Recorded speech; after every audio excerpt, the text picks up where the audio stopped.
सिखाऊं तुम्हें अंडे का फंडा, ये नहीं प्यारे कोई मामूली अंडा। अस्सलाम वालेकुम माय यूट्यूब फैमिली। सबसे पहले तो अपने तमाम देखने वालों को कहती हूँ खुशामदीद इस दुआ के साथ कि हमारा हर आने वाला दिन खुशियों भरा हंसता मुस्कुराता अमन सलामती के साथ गुजरे। आमीन सुम्मा आमीन। सब सबने देखने भाई सुबह ही सुबह अंडे तो ये सुबह का टाइम नहीं है। आज का व्लॉग मैं दोपहर में स्टार्ट कर रही हूँ और अंडे चूंकि घर में आए थे तो मैं आप लोगों को बता दूँ कि जब भी घर में अंडे आते हैं तो मैं इसी तरीके से उनको चेक करती हूँ ताकि मुझे पता चल जाए कि हमारे पास गंदे अंडे आए हैं या के फ्रेश एग्स आए हैं। ओए होए, और अंडों के साथ ही ये देख लीजिए, ये पता है कहाँ से आलू गोभी की कटिंग कर रहे थे ना, ये गोभी में से निकला और इस जगह इसने बनाई हुई थी अपनी, वो क्या कहते हैं, अपनी सुरंग कह लो, उसका अपना होम स्वीट होम बनाया हुआ था जो आखिरकार हमने जो है वो अभी कटिंग करके ख़त्म कर दिया है। तो दोस्तों आप लोगों को समझ आ चुकी होगी इन दिनों गोभी में ऐसे ही कीड़े आपको मिल सकते हैं। हाँ जी, किसी की कार नहीं निकलने वाली, ये ग्रीन वाला कीड़ा ये निकलने वाला है, लिहाजा बहुत एहतियात से और बहुत छान फटक कर आप लोगों ने गोभी की कटिंग करनी है। हमने ये गोभी जो है ना इस दिन नहीं बनाई थी क्योंकि ये हमें ताज़ा जो सुंडी नज़र आ गई थी ना, फिर दिल ख़त्म हो गया था इस गोभी को खाने से, तो हमने इसको फ्रीज कर दिया हुआ है थोड़ी सी देर के लिए, आप कह लो मतलब ब्लांच किया था हमने गोभी को और ब्लांच करने के बाद इसको फ्रीज करके रख दिया। और आज जो हम लोग खाना बना रहे हैं वो मैं आप लोगों को बताती हूँ। हाय, ये मैं पता है क्या कर रही थी, उसको मार के रखने की कोशिश कर रही थी और फाइनली जो है ना मैं उस मिशन में कामयाब हो गई थी। भाभी कटिंग कर रही है और मैं कामयाब हो गई हूँ उसको मारने में। और जैसा कि आप लोगों को बताया कि गोभी में से चूंकि सुंडी निकल आई थी, यानी वो जो कीड़ा ग्रीन कलर वाला निकला ना, उसके बाद हमारा दिल नहीं किया कि हम इसको खाएं, तो हमने की सब्जी चेंज। और सब्जी चेंज करने की जब बारी आई तो सब लोगों ने यही बोला कि हमें खाना है साग साग साग। हाँ जी, घर में आ चुका है सरसों का साग, और इनफैक्ट घर में क्या पूरे पंजाब में आ चुका है सरसों का साग। और सरसों का साग तो आप लोगों को पता है ना किसका पसंदीदा नहीं है, यानी सरसों का साग सबका फेवरेट, सबका पसंदीदा होता है। इवन मेरा भी बहुत ज़्यादा फेवरेट है।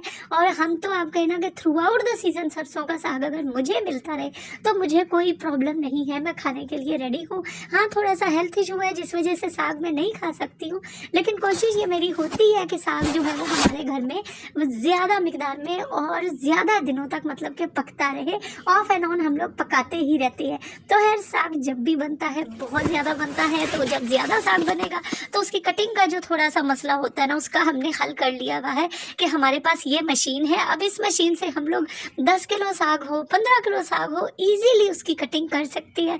और ये देख लीजिए, इस वक्त मेरी सिस्टर जो है वो साग की कटिंग किए जा रही थी, अम्मी और भाभी साग बना रहे थे और वो साग की कटिंग कर रही थी। मैं साग में हाथ नहीं डालती हूँ, क्योंकि साग में हाथ डालने से क्या हो जाता है, मेरा हाथ ख़राब नहीं होता, मेरे हाथ को एलर्जिक हो जाती है। हाँ जी, ये अभी कुछ अरसे से हुआ है कि मेरे हाथों में एलर्जिक और मेरे हाथ जो है ना वो पूरे रेड हो जाते हैं।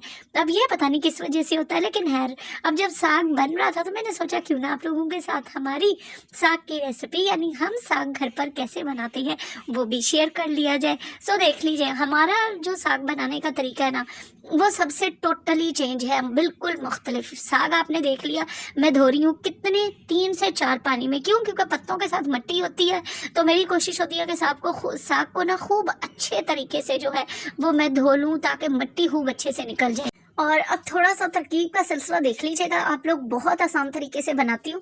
और साग के बारे में मैं आपको बात बता दूँ, साग एक ऐसी सब्जी है जो हर घर में यूनिक तरीके से पकती है, यानी हर एक घर में ना अपने अंदाज का तड़का लगता है और अपने अंदाज से साग की भुनाई होती है या इसको बॉईल भी किया जाता है। लेकिन साग पकाने में जो चीज़ मैं अक्सर मिस कर जाती हूँ, लोगों में देखती हूँ, वो इसके धोना, यानी साग को बहुत अच्छे से धोना होता है क्योंकि ये ज़मीन के बिल्कुल साथ ही होता है। तो कोशिश ये करें कि इसको 3 से 4 पानी में अच्छे से धो लें, और जब साग हमारा बॉईल भी हो ना तो ये जो इम्प्योरिटीज़ ऊपर आती हैं इनको भी साथ साथ जो है वो आप लोग डिस्कार्ड करते जाएं। तो एनीवेज मैं हमेशा यही काम करती हूँ, एक तरफ तड़का रेडी कर लेती हूँ और दूसरी तरफ जो है वो मेरा साग बॉईल हो रहा होता है।